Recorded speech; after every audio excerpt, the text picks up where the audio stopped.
وعلى آله وأصحابه ومن ولا أما بعد. Baada ya kumhimidi Allah tabaraka wa taala na kumtakia rehma kipenzi chetu, mwalimu wetu, mtume wetu Muhammadin sallallahu alayhi wasallam, ndugu zangu katika imani,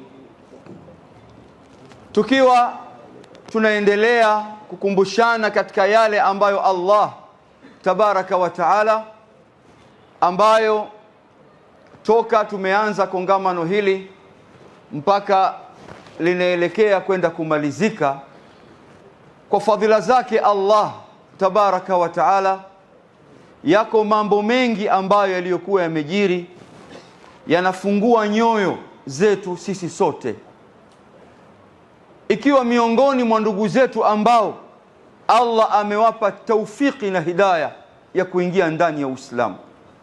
Hili peke yake ni jambo la kumshukuru sana Allah tabaraka wa taala, lakini bado kuna mambo ya kutembeleana, na yenyewe ni baraka kubwa na sababu ya mtu kupendwa na Allah tabaraka wa taala.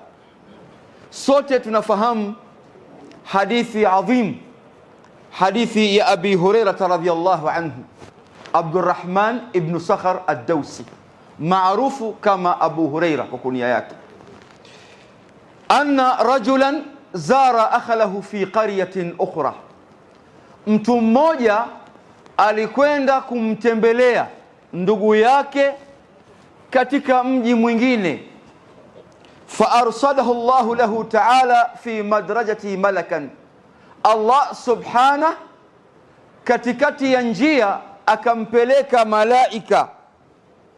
Falamma ata alayhi, yule malaika alipomfikia yule mtu, qala aina turid, malaika kaja katika sura ya kibinadamu, anamuuliza aina turid, wewe unataka kuelekea wapi? Safari yako yaelekea wapi? Qala uridu akhali fi hadhihi alqarya, safari yangu unaoiona ni kwa sababu tu ya kuja kwa ndugu zangu, kuja kwa ndugu yangu katika mji huu. Malaika anamwambia qala hal laka alayhi min ni'matin tarabbu alayhi, ukiachilia mbali kwenda kumtembelea, kuna neema nyingine ambayo wewe unaipata licha ya matembezi tu? Qala la, hapana, sendi isipokuwa kwa hilo tu, ghaira anni ahbabtuhu fillah, jambo jingine nampenda kwa ajili ya Allah. Pamoja na kumtembelea, lakini nakwenda kwa ajili ya kwenda kumtembelea, nampenda kwa ajili ya Allah. Ndugu zangu katika imani, yule malaika akamwambia fa inni rasulullah ilaika, mimi ni mjumbe wa Allah, nimetumwa kwako. Kwa ajili ya jambo gani? Anamwambia bi anna Allah qad ahabbak kama ahbabtahu fihi, Allah amekupenda wewe kama wewe vile ulivyompenda ndugu yako katika imani. Ndugu zangu wana Kisumu, wallahi toka tumekuja tuko hapa, wallahi tunawapenda kwa ajili ya Allah. Mapenzi yetu ni makubwa, yameongezeka. Tupo hapa mpaka tunahisi tunatamani kongamano liwe refu, kwa kheri tunaoipata, mapenzi tunaonyeshana sisi kwa sisi. Tunamuomba Allah kwa huruma zake na upole wake ajalie mapenzi haya kuwa katika rehema zake. Wapenzi katika imani, muhadhara wangu wa leo, muhadhara huu ndugu zangu katika imani ambao nimepangiwa, ni muhadhara ambao unatugusa sisi sote katika maisha haya tunaoishi. Maisha haya ndugu zangu ni maisha ambayo fitna za ulimwengu, mapambo ya ulimwengu, starehe za ulimwengu zimeweza kutugawa katika familia zetu. Kuna umuhimu sisi sote kwa pamoja tukakumbushana umuhimu mkubwa katika familia zetu, silatul rahim, na kuunga udugu wetu wa familia zetu. Dunia imepelekea tumegawika, tukasahau makemeo yanayotoka kwa muumba wetu na jinsi ambavyo Allah alivyokuwa ametuamrisha kuhusu thamani ya udugu wetu wa damu na udugu wa kiimani. Lakini ndugu zangu katika imani, katika udugu wa damu utaona jinsi gani Mtume Muhammadin sallallahu alayhi wasallam katika maisha yake yote alikuwa anapopanda kwenye membar akatoa khutba au nje ya msikiti, alikuwa mara nyingi anazisoma aya hizi tatu katika khutbatil haja. Miongoni mwa aya ya kwanza katika surati Nisa, Allah subhanahu anatukumbusha asili yetu, tumetoka wapi. Ya ayuha nasu taqu rabbakum alladhi khalaqakum min nafsin wahida wa khalaqa minha zawjaha wa batha minhuma rijalan kathiran wa nisaa wattaqu Allah alladhi tasaaluna bihi wal arham. Angalia Allah anavyohitimisha aya hii, tumche Allah katika yale ambayo mimi na wewe tunasaidiana kwa shida mbalimbali, lakini wal arham, na udugu wetu wa damu. Allah atakuja kutuuliza kwamba tumeufanyia nini udugu wa damu, tulikuwa ni wenye kuimarisha au kwenye kuukata. Kwa ndugu zangu katika imani, naomba sana tujaribu kukumbushana ili maisha yetu yawe mazuri. Pengine maisha yanakuwa ni magumu, mabaya, yana dhiki, ni kwa sababu tu mlango huu adhim, mlango wa kuunga udugu wetu wa kiimani na udugu wa damu tumeuacha.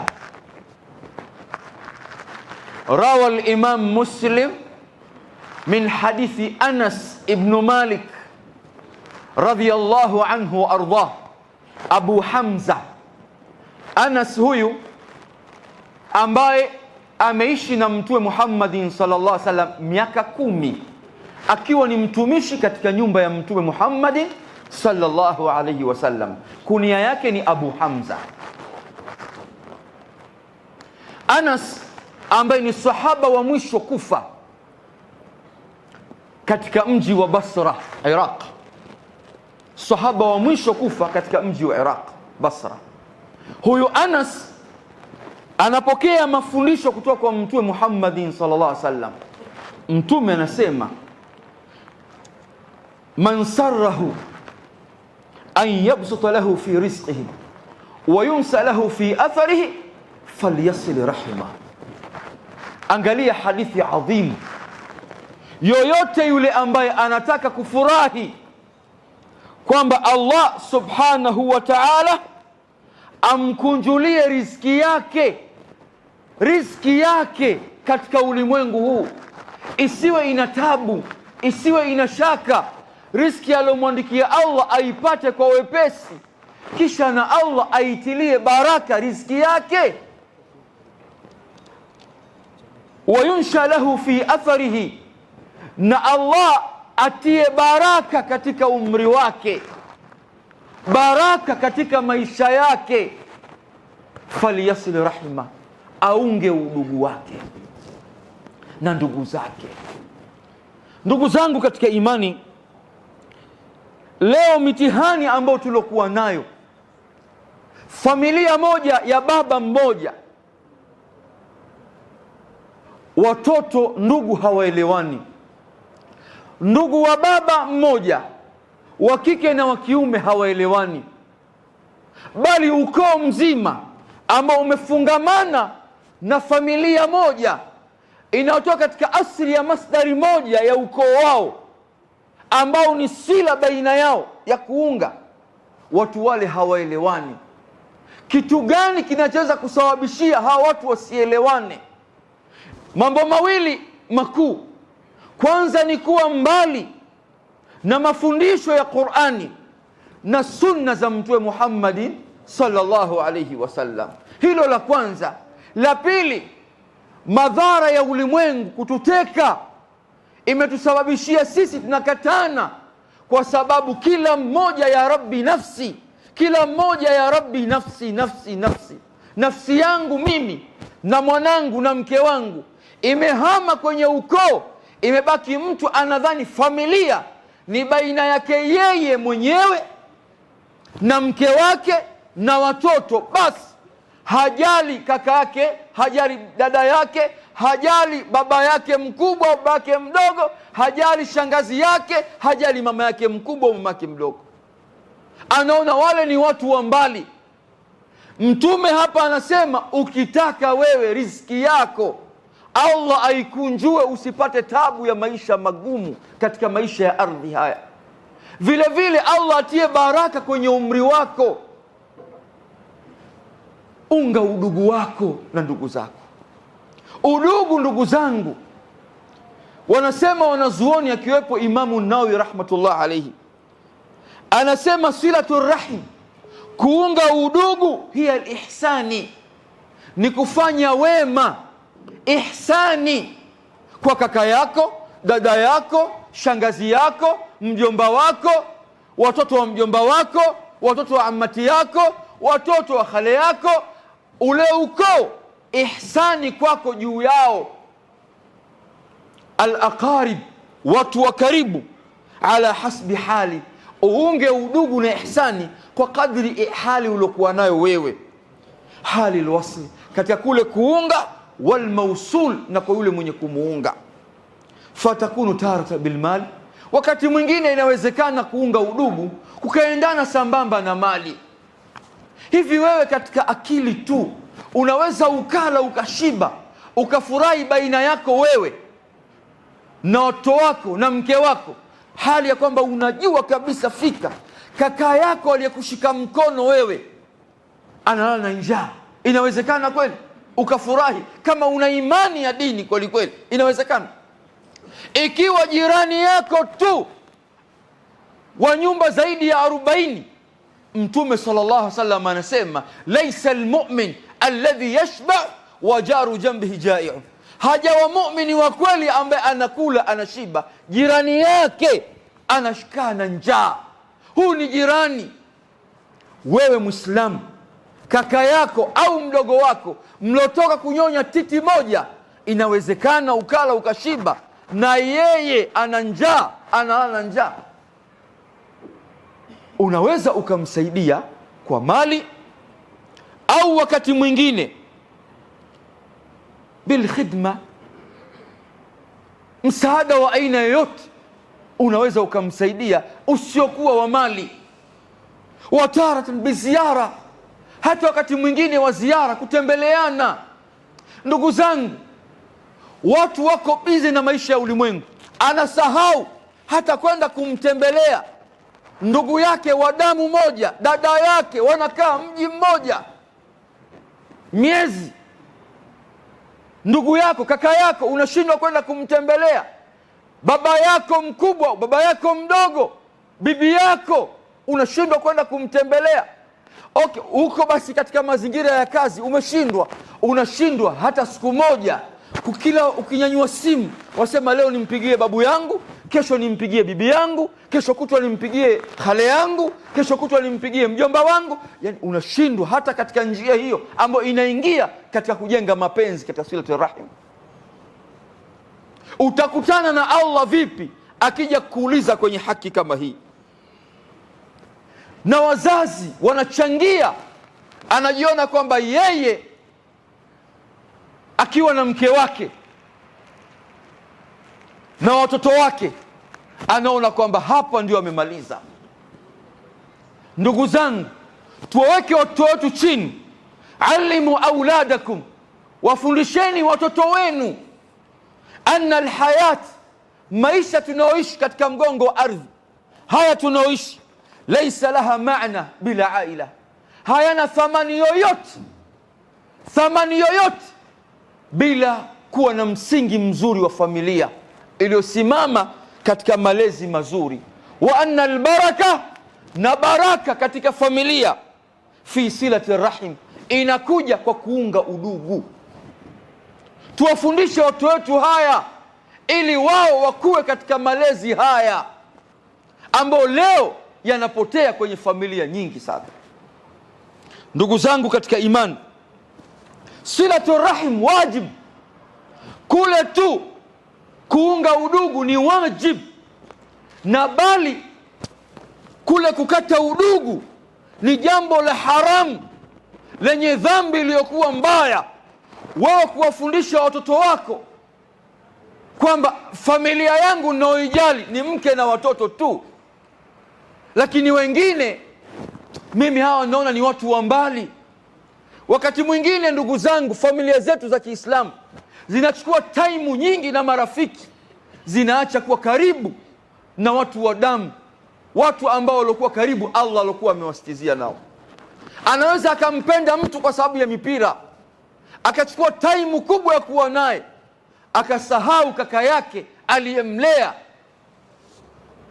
Ndio maisha yaliyokuwepo hivi sasa.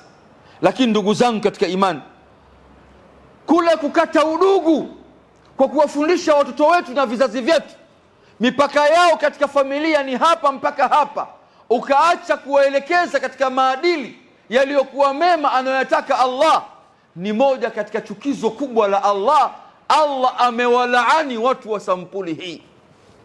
Ona wewe ndugu yangu, ukiwafundisha watoto wako kwamba msende kumtembelea dada yangu ambaye dada yangu ni shangazi yenu, au msende kwa mjomba wangu, au msende kwa bibi yenu, au msende kwa babu yenu, au msende kwa kadha, watu wa familia, kitendo hicho tu wewe kusema hivyo, umevaa vazi la laana. Katika hali hiyo utakuwa na baraka katika maisha yako, utakuwa una kheri katika maisha yako. Sio mimi haya ninayoyasema, bali muumba wa mbingu na ardhi, Allah subhanahu wa ta'ala, ndio anayoyasema. Allah subhanahu katika surati al-Muhammad anasema, fahal asaitum in tawallaytum an tufsidu fil ardh. Hivi nyinyi mnadhani kule nyinyi kuachiwa, pengine mkaenda mkashika madaraka, mkawa viongozi, au mkawa huko mnapopata, an tufsidu fil ardh, mkenda kufanya ufisidi katika ardhi, kwenda kufanya ufisadi katika ardhi, watuqatti'u arhamakum, mkaenda watuqatti'u arhamakum, mkenda kukata udugu wenu. Yani pengine kuna watu akishakuwa mheshimiwa tu, anakawadhifa fulani kwenye cheo, angalau manager tu, tayari familia yake ni ya kando, ndugu zake wanaofanya nao kazi basi. Allah anasema watu wa sampuli hii, ulaika alladhina la'anahumullah, hawa watu Allah amewalaani. Ndugu zangu, hivi Allah anavomlaani kiumbe wake, atakutana vipi huyu mtu na Mola wake siku ya Kiyama kwa kosa hili? Sio hivyo tu, fa asammahum wa a'ma absarahum, Allah akawatia viuziwi, akawapa upofu, hawaoni haki, hawasikii haki. Wewe ndugu yangu katika imani, kule kukata udugu tu kuna kufanya uwe katika laana, katika kiza ambacho huoni mbele wala usikii haki. Tutubie kwa Allah kwa kosa hili ambalo linaweza likatupelekea kuwa chini ya ghadhabu za Allah tabaraka wa taala. Ndugu zangu katika imani, inawezekana katika familia yakatokea mambo ya watu kukhtilafiana. Ndugu, ni jambo la kawaida katika baadhi ya maisha, lipo hilo, haliwezi kosekana. Lakini sisi inapotokea tumekhtilafiana katika mambo ambayo yanatuhusu, tusiwarithishe watoto wetu chuki juu ya familia, tunaotesha mbegu iliyokuwa mbaya. Ndio pale ambapo wanazuoni waliposema, la turith abnaika akhbar sayya an aqaribihim, wewe Muislamu usimrithishe au usiwarithishe watoto wako habari zokuwa mbaya kwamba sisi tulifanyiwa hivi, tulikuwa hivi. Unamfanya mtoto aone kwamba wewe uliteswa sana na familia, wewe ilikuwa unapata tabu, wewe ni mtu ambaye ulionewa huko nyuma, pengine sababu ya mirathi peke yake, ukapandikiza jambo lilokuwa baya. Usiwarithishe watoto wako habari iliyokuwa mbaya. Wanasema an aqaribihim, kwa watu wao, mahma hadatha bainaka wa bainahum, vile ambavyo yatakayokuwa yamekutokea baina yako wewe na ndugu zako, acha, simamia huko huko, usiopenyeze maneno kuwafanya watoto wadhikike. Wanasema wanazuoni, da'uhum, waache, yanshuuna biqulubi salima, acha waishi wakue nafsi zao ziko safi njema. Wa husnul khuluq, acha wao na tabia iliyokuwa njema, tabia inayotokana na Qur'ani na sunna za Mtume Muhammadin sallallahu alayhi wasallam. Wa nawaya safia, acha wawe na roho zao nzuri. Alimu husnul khuluq, wafundisheni tabia zilizokuwa nzuri. Wasilati rahim, na kuunga udugu. Usikubali kubeba dhambi wewe mzazi ya watoto wako wakakatana na familia yako kwa mbegu iliyokuwa mbaya. Ndugu zangu katika imani, la'alla Allah, huenda usipowapandikiza mbegu zile ukawacha wakawa vile, la'alla Allah yaj'al halum ahsan min halim, Allah aweza kawatengeza wakawa na mapenzi wakapendana. Lakini sio hivyo ulimwengu wa leo. Leo tayari ikitokea familia inagombania kishamba kidogo, shamba labda la ukubwa wa robo eka, wewe tayari dunia imesimama. Wewe utawafundisha watoto wako maneno yaliyokuwa mabaya, pengine utaingia kwenye vita na ndugu zako wa damu kwa sababu ya shamba unaolipigania wewe pamoja na ukubwa uliokuwa nao. Lakini wallahi, ukienda katika siku Allah anakumleta malakul mauti, anakutoa roho yako, utakwenda kwenye ardhi ambayo ya kulazwa hailingani hata na futi mbili. Unapandikiza mbegu iliyokuwa mbaya ya kugombania ardhi, kujenga chuki, vita, lakini unakwenda kulazwa kwenye mwanandani. Unaondoka na kisanda chako kimoja tu, unakwenda kwenye maisha ya kaburini mule, unaingia kwenye laana ya Allah tabaraka wa taala. Katika maisha ya barzakh utaishi miaka mingapi mule? Hakuna anajua zaidi ya Allah peke yake. Kuna watu mpaka saizi wana miaka zaidi ya 500 wamo kwenye maisha ya kaburini, toka kwa Nabiullahi Adam mpaka leo, wengine wako kwenye maisha ya kaburini. Wewe na mimi hatujui lini tutaingizwa kwenye makaburi yetu na tutaishi maisha gani mule. Sasa wewe ndugu yangu katika imani, la tadkhul fi ma'arik, usiingie katika vita, maarhamik, pamoja na ndugu zako. Usikubali kuingia katika vita pamoja na ndugu zako. Wa aqaribik, na jamaa zako wa karibu katika familia. Fahadhihi almaarik, hivi vita hivi ndugu zangu katika imani, almuntasiru fiha, mshindi anayepatikana kwenye vita hivi, fiha mahzum, yeye atakuwa kwa asli ameshindwa. Wakigombana ndugu wawili, hakuna mshindi. Sheikh, wakigombana watu wawili, hakuna mshindi kabisa. Mshindi ndio mshindwa. Sasa wewe Muislamu, katika hali hiyo, thumma yatawarath, kisha wanaanza kurithi hadhihi alhazima, ile hali ambayo walioipata ya vita, alabna wa ahfadi, watoto na wajukuu wanakuwa wanajenga chuki kwa yale ambayo mlokuwa mpigana wazazi wao. Wewe ndugu yangu katika imani, kwa nini ufikie hali hiyo? Tunawakata dada zetu katika mambo ambayo ya ajabu. Watu wanaona pengine dada zao wakiolewa huko hana mamlaka tena na familia, kana kwamba ametengwa. ndugu yangu katika imani, nataka nikupe kisa hiki, alafu nikuelezee dada yako ni nani katika maisha yako, kisha nikuelezee kaka yako ni nani katika maisha yako, kisha nikuelezee familia kwa ujumla ikoje. Sikia kisa hiki.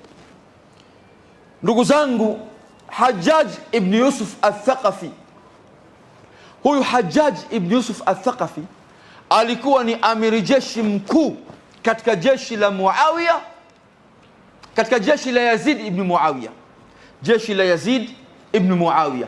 Mnamjua Hajjaj jinsi alivyokuwa jemedari yule, mpaka kuna baadhi ya masahaba wamekufa kupitia upanga wake, akiwepo Abdullah bin Zubair ibn Awam na wengineo. Hajjaj ibn Yusuf al-Thaqafi alikuwa ni mtu anatisha sana. Yani ukisimama mbele ya Hajjaj wewe, yani kuna mawili, usipojibu yale anayoyataka, jinsi akiuliza anakukata kichwa. Na ndio maana kuna watu wengi ambao wamepata upanga wa Hajjaj ibn Yusuf al-Thaqafi. Alivyotawazwa tu na Yazid, jambo la kwanza akaenda kwa Iraq, akaenda Iraq kule Kufa, akawa kwanza gavana kule, kisha mapambano yakaanzia huko. Huyu Hajjaj ibn Yusuf al-Thaqafi ni hafidh Qur'an, anaijua Qur'ani vizuri, anaijua tafsiri ya Qur'ani vizuri, alikuwa ni mtu katika lugha ya Kiarabu anaifahamu kwa uzuri sana Hajjaj. Lakini ule mtihani uliwapata wale ambao walikuwa wamepita. Ndugu zangu, Hajjaj ibn Yusuf al-Thaqafi amara biqabd ala 3 ashkhas, aliamrisha watu watatu wakamatwe, fi tuhuma, katika tuhuma maalum, wa amara biwad'ihim fi sijn, akaamrisha wale watu wawekwe katika gereza kwanza kabla hawajahukumiwa, wawekwe ndani ya gereza.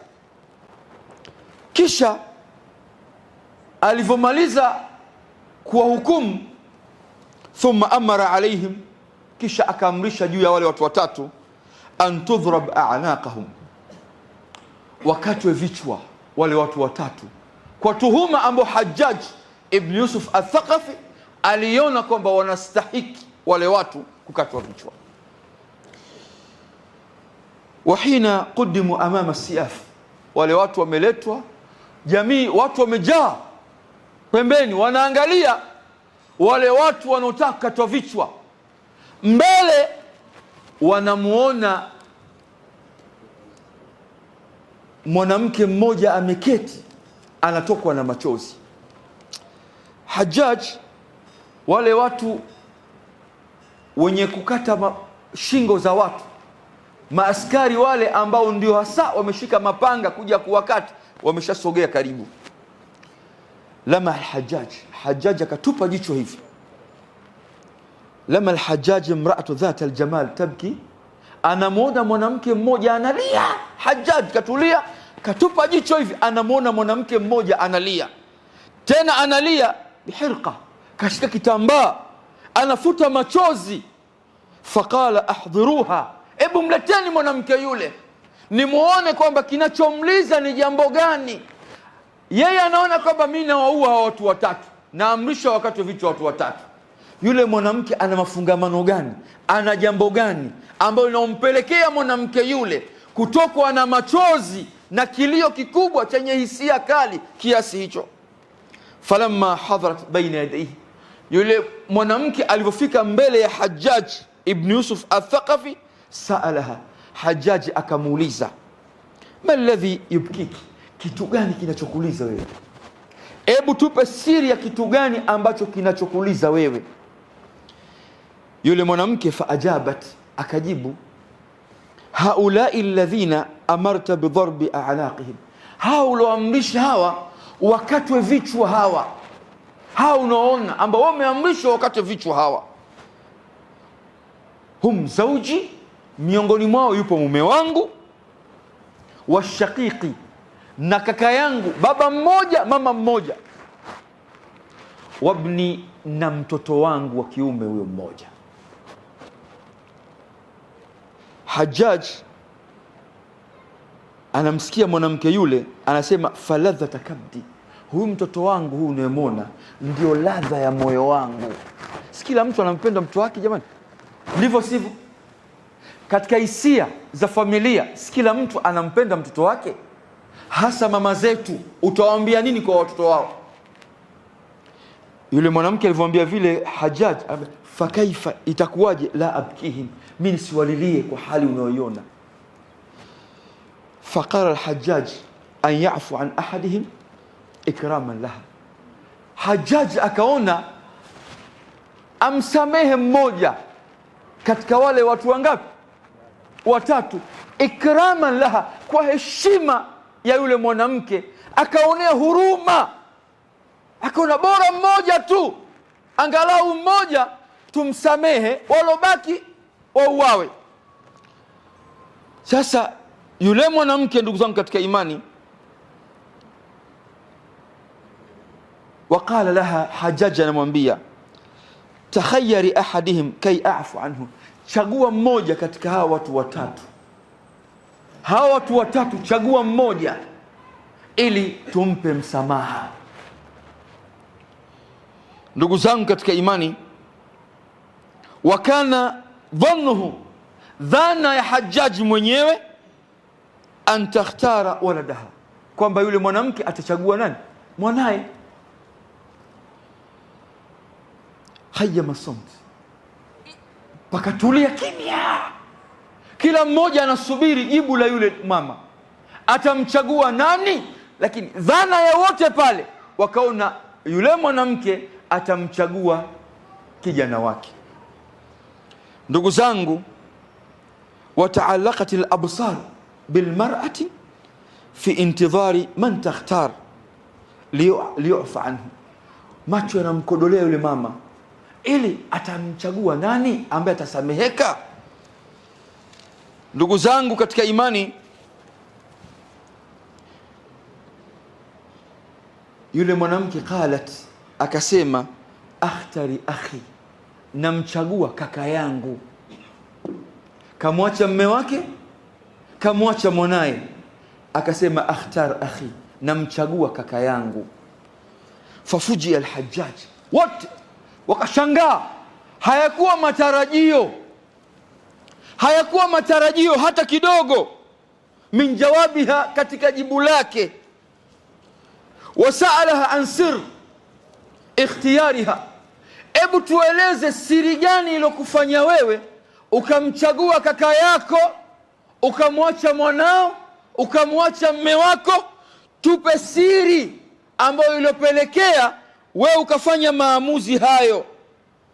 Yule mwanamke akasema, amma zauji, ama mume, fahuwa mawjud, mume yupo tu, ukimuua huyu yupo, atakuja, mtakaa eda, nikimaliza eda nitaolewa, watakuja watu wanioa. Mume yupo. Amma alwalad, ama mtoto, fahuwa maulud, mtoto atazaliwa tu mwingine, nitapata mume, atanioa, nitapata ujauzito, nitajifungua mtoto, nitapata tu mtoto, atazaliwa tu.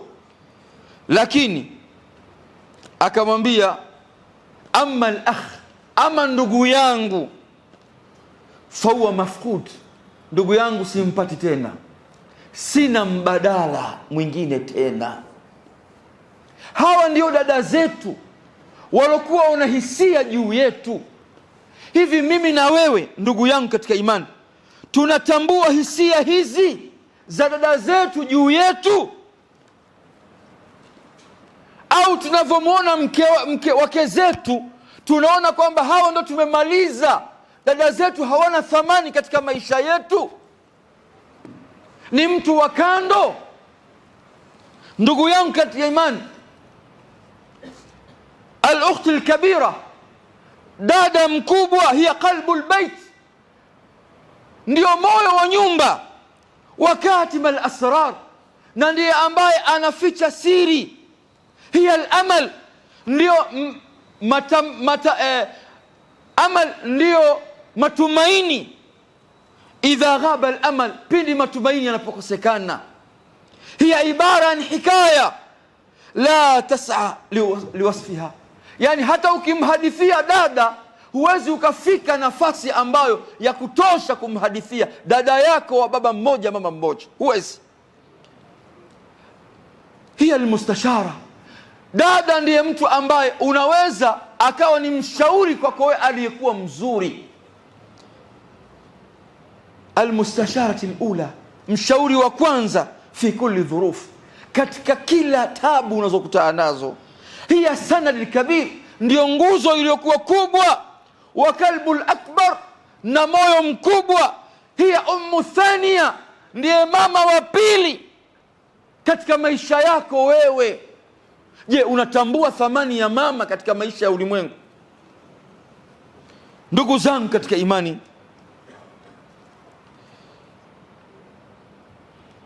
tuwape haki zetu, tutoe haki sisi kwa kuwapa dada zetu. Lakini ndugu zangu katika imani, miongoni mwa mambo ambayo tumeyapuuza tunawafanyia wazazi wetu, wazazi, baba yako akiwa hai alhamdulillah, baba, lakini ammi yako, ammi inawezekana akawa baba mkubwa au baba mdogo. Hivi tunaweza tukawapa thamani maammi zetu kama vile ambao sheria inavyotaka?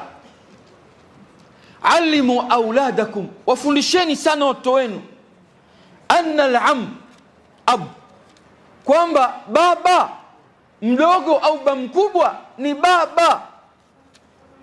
Sisi watoto wetu wafundishe kwamba ndugu zetu sisi, kaka yangu, mdogo wangu ni baba yake, ni baba yake. Alimu abnaakum anna al-ammu al-ab, kwamba ammi yake ni baba yake. Wa anna al-khal, na mjomba ndio heshima ya mtu. Wa anna al-jaddi wal-jadda, na babu na bibi kwa pande zote mbili, qit'atu min qalbi, ndio kipande cha moyo wangu. Mwambie hivyo kwamba baba yangu na mama yangu na baba yake na mama yako na bibi wa mama yako ni kipande cha mioyo yetu. Leo tunawafundisha watoto wetu, pengine bibi zao ni wachawi, wanawaroga. Si mnaona kwenye matelevision watu wanaua bibi zao kwamba wanawaroga? Kila wakati kukicha unaona taarifa hizi. Tuwafundishe watoto anna al-akhi, kwamba ndugu sanad, ndiyo nguzo ya kuegemea. Wal ukhti dhal'i, na dada ndio mfupa wako wewe. Tuwafundishe watoto haya. Akhbiruhum, waambie anna la hubb, kwamba hakuna mapenzi yuadil hubbul aila, kama mapenzi ya familia. Tuwafundishe haya watoto wetu, wala tusipandishe kwa wao mbegu mbaya katika familia ambazo zimejaa chuki, vifundo, kuchukiana na kukata udugu. Ndugu zangu, Mtume sallallahu alayhi wasallam anamwambia sahaba wake ambaye amekwenda anamlilia Mtume Muhammadin sallallahu alayhi wasallam, ya Rasulullah, hadithi ya Abdullah ibn Umar iliyopokelewa na Imam Tirmidhi rahmatullah alayhi.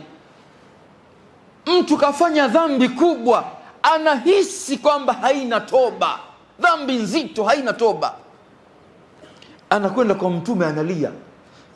Anasema Abdullah ibn Umar, anna rajulan ata nabiyya sallallahu alayhi wasallam, alimwendea Mtume, faqala ya Rasulullah, anambia ya Rasulullah, inni asabtu dhanban, mimi nimefanya dhambi adhima, kubwa, nzito. sana dhambi, fahal li min tauba, ya Rasul, mimi natoba katika dhambi hii, natoba. Mtume sallam akamwambia, hal laka min je, una mama wewe, mama mzazi unaye? Yule bwana akamwambia, la ya Rasulullah, mama mzazi sina mimi. Mtume akamwambia, hal laka min khala, je, una mama mkubwa, mama mdogo? Yani una mama mkubwa au mama mdogo, ndugu wa mama yako? Yule bwana akamwambia, naam, ninaye mama mdogo ya Rasulullah. Mtume akamwambia, fabirraha, kamfanyie wema. Ina maana madhambi uliokuwa nayo, moja ya sababu ya kufutiwa madhambi ni kwenda kuwafanyia wema na ihsani mama zetu wakubwa au mama zetu wadogo. Leo tumeingia viburi katika nafsi zetu, tunawadharau mama zetu wakubwa au mama wadogo, tunaona hawana kima. Mama yako tu mzazi ndio unamuona kwamba huyu kwako wewe ndio ana heshima, waliobaki unaweza ukamdharau unavyotaka wewe. Ndugu yangu, ukiwa katika hatua hii ni hatari ya kuwa katika laana ya Allah na kosa baraka katika maisha, ikiwa wewe unamwona mama yako mkubwa au mama yako mdogo hana thamani yoyote.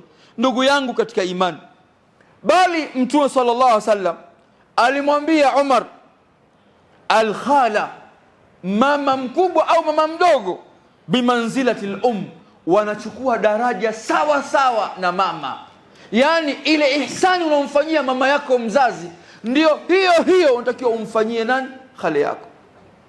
Bali Mtume sallallahu anamwambia Umar, ya Umar, Umar, amma sha'art, wewe hujahisi anna amma rajul, kwamba ammi wa mtu, baba mkubwa au baba mdogo wa mtu, sunu abihi, kwamba anachukua nafasi ya mzazi wake katika sila. Kama unaweza ukamsaidia baba yako mzazi, ukamuunga, ukamfanyia ihsani na wema, ndio vile vile unastahiki kumfanyia wema baba yako mkubwa au baba yako mdogo. Ndugu zangu katika imani, lakini leo tumekatana katika kila nafasi. Tunawapenda marafiki zetu, tunajitolea kwa marafiki zetu, tunachukua time kwa marafiki zetu. Ndugu, sisi kwa sisi hatujaliani. Al-akh wal-ukht, kaka na dada, hum la yuawidhun, hawana mbadala. Allah amewachagua hawa, hakuna mbadala baina yao. Mahma ahbabtu minan nas, vile utakavyowapenda watu, wa mahma tasarraba hadha alhubbu, hata ilo penzi la kuwapenda watu wengine litapenyeza fi turbatil nufus, katika nafsi za watu zikaingia huko. Lakini ndugu yangu katika imani, yabqa al-akh wal-ukht humul aqrab fal-aqrab, hawa Allah amewaunga, watabaki kuwa karibu. Wewe ndugu yangu katika imani, hakikisha unaunga udugu wako. Lakini ndugu zangu katika imani, ona silati rahim ilivyokuwa ina nguvu, mpaka wanazuoni wameweka milango, babu. Unapoona mlango katika kitabu kwamba hukmu birul asdiqa,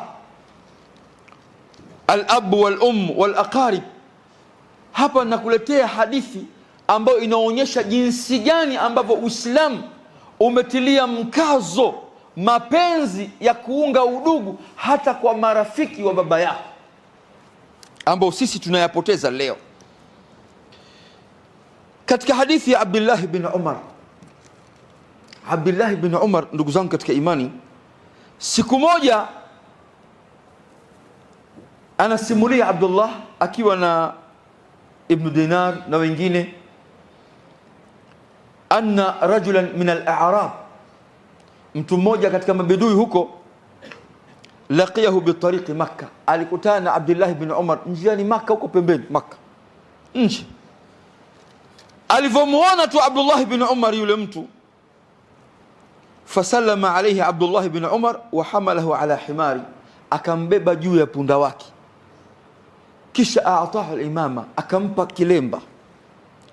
Kanat ala ra'si, alikuwa Abdullah amekihitajia kilemba, jua kali, akakivua akamvisha yule bwana.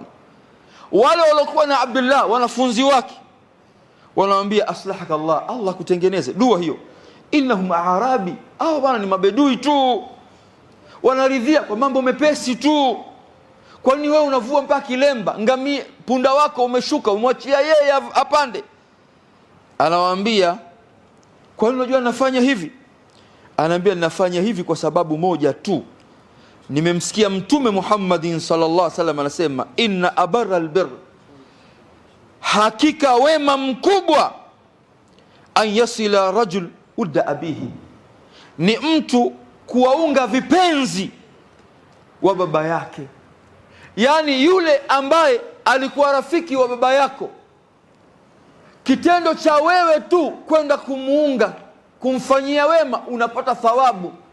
Na katika kumuunga baba yako, vipi ihsani na wema kwa ndugu zako wa damu, ambao hata sadaka kumpa ndugu yako wa damu ni bora na ina kheri kubwa zaidi katika daraja kushinda kumpa mtu aliyekuwa baki. Hadithi ya Mtume Muhammadin sallallahu alaihi wasallam. Ndugu katika imani, haya maneno ya Mtume, as-sadaqatu ala al-miskin, sadaka unapompa maskini ni sadaka, ina fadhila kubwa.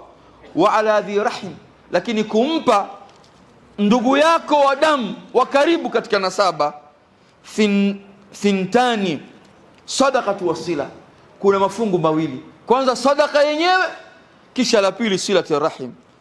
Ndugu zangu katika imani, haya tunakumbushana. Kwa kumalizia, kuna nukta moja muhimu sana. Kuna wanawake, Allah awaongoze, ambao wanawake hawa wana tabia ambao sio nzuri. Wanawake hawa wanapoolewa wakaingia kwenye familia, mara nyingi baadhi yao, sio wote, wale ambao Allah amewapa mitihani, wanakuwa sababu ya kusababisha ugomvi na mfarakano katika familia. Wanawake anapokuja katika familia kubwa, akaolewa, akaingia ndani, akashika khatamu, tayari anamkosanisha mume wake pengine na baba yake, kaka zake, mama yake. Anataka tu yeye awe ana sura baina yake na mume wake peke yake. Jambo hili ni haramu. Dada zetu katika imani, hili msilifanye mkasababisha bughdhi na chuki katika familia. Kuna kisa hapa ndugu zangu katika imani. Sahaba mmoja,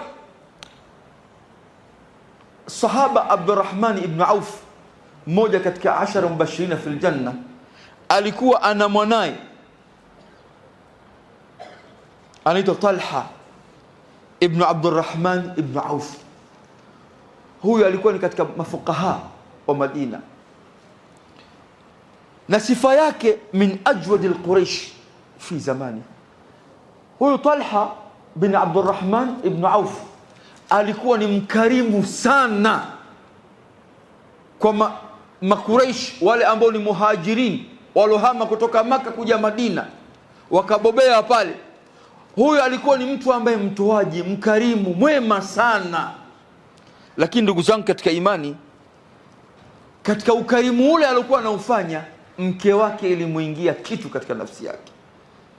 Faqalat lah, akamwambia mume wake siku moja, ma raaitu qauman, sijaona watu mimi, ashaddu lawman min ikhwanika, sijaona watu wanalawama, wamejaa, wana matatizo kama vile nani?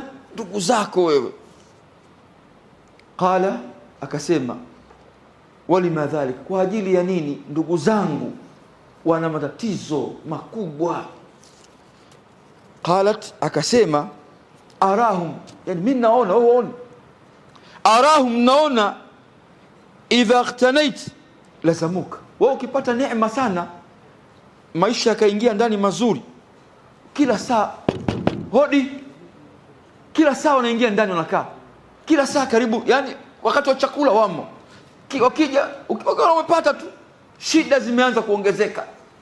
Lakini wa idha iftakarta tarakuka, sasa ukapinda wewe ukawa huna kitu, wanakukimbia.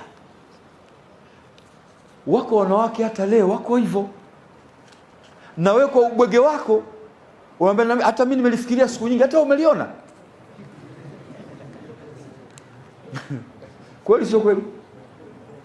Unaambia hata mimi nimeliona, mimi nilikuwa nimenyamaza tu, hata ili yani ubwege umepindukia. Hawa ndugu zako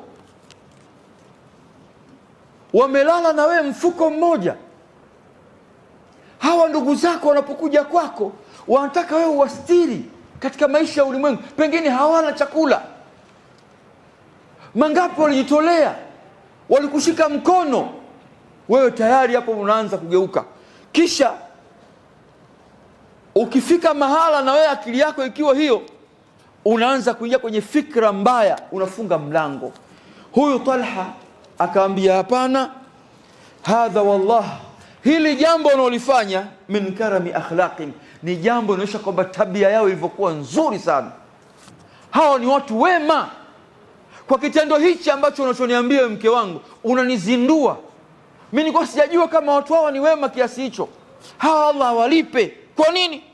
Ya atuna fi hali qudratuna min ikramihim. Hao nakuja wakati ule sisi tuna uwezo wa kuwalisha, tuna uwezo wa kuwavisha, tuna uwezo wa kuwahudumia. Hili ni jambo la heshima kubwa. Lakini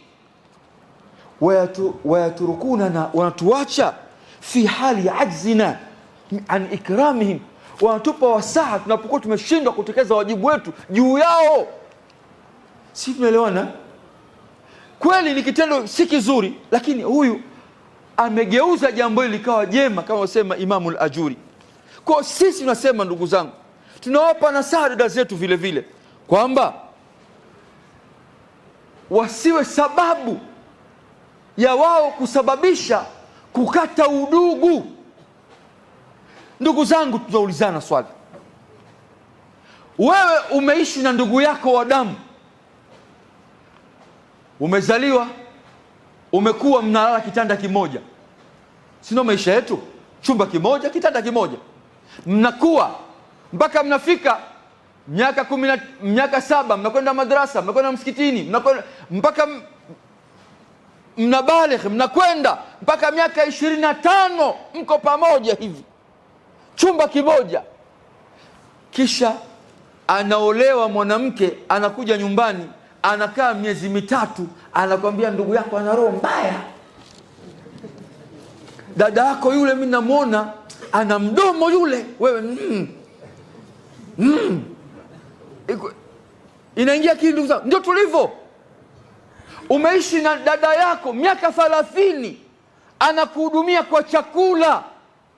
Leo unaoa mwanamke miezi 6, unaambia mimi chakula kingine ni kila mtu hakina ladha, ni wewe tu, kwa sababu dada yako umemkana, unamwona hana thamani tena. Ndugu zangu, tuunge udugu wetu, tusameane katika mambo ambayo yanayopita baina yetu.